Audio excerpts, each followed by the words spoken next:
Maraming mga fans at followers ng Queen of All Media na si Kris Aquino ang excited sa pagbabalik niya sa telebisyon at sa kahit anong platform. Kaya naman ayon sa mga fans, gusto nilang makita ang kalagayan ni Kris at magkaroon nga ng monitor at journey na kung saan ay maipapakita ni Kris ang kanyang tunay na buhay at kung ano talaga ang nangyayari pagdating sa kanyang health. Pero dahil na rin sa mga restrictions, katulad ng sinabi ni Kris matapos siyang ma-confine sa Makati Medical Center, ay hindi basta-basta pwedeng pumasok ang mga bisita o makamag-anak ni Kris sa kanyang room dahil na rin sa kalagayan nito. Kaya naman ayon sa mga fans, baka hindi matuloy ang nasabing plano na kung saan ay magkakaroon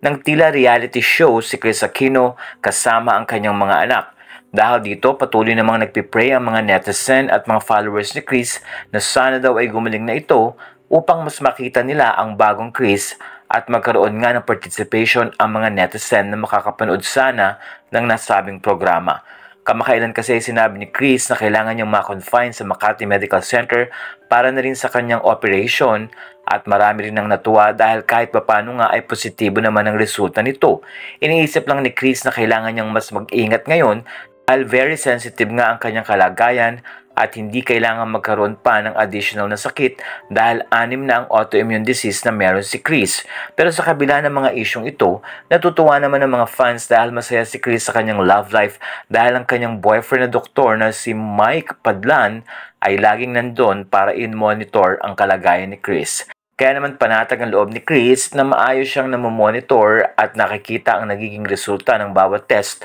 na pinagdadaanan ni Kris Aquino. Naintindihan naman ng mga fans ni Kris na kung hindi man matuloy ang kanyang show, ay matuloy ito sa ibang araw or panahon at sana nga daw ay tuloy-tuloy ang paggaling ni Kris Aquino.